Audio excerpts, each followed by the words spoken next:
Okay, so a real quick video because I'm going to be heading out pretty soon. Hopefully everybody can hear me pretty well.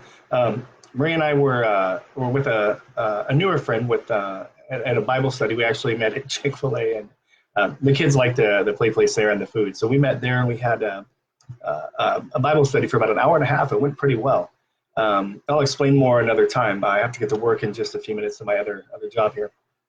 But I wanted to read a verse that is one of my favorites. Actually, it's a passage.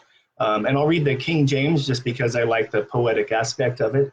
And wherever it says men or man or something like that, when it's talking in general. Oh, it looks like my friend Chris is messaging me. Hey, Chris. I'll get back to you in just a few minutes, man. But wherever it says men, you can replace that with, or sons. You can replace it with daughters. I mean, those things are pretty much interchangeable. It's okay to do that. But I wanted to read a passage from John chapter 1. John is a place where a lot of theologians and preachers, ministers, they like to start when it comes to teaching new believers or people that may not know a lot about Jesus.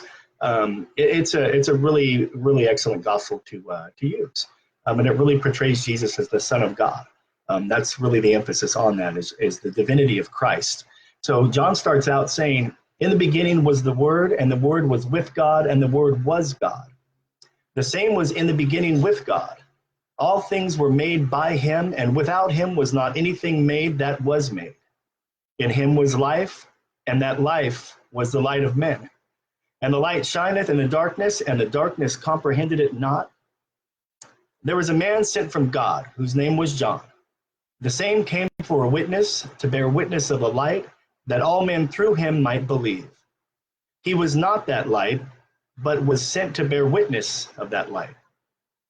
That was the true light, which lighteth every man that cometh into the world. He was in the world, and the world was made by him, and the world knew him not. He came unto his own, and his own received him not.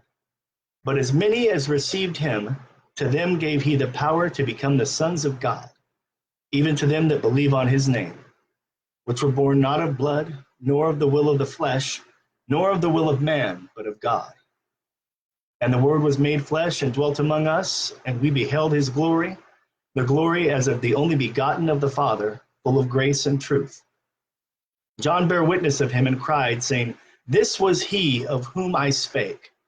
He that cometh after me is preferred before me, for he was before me.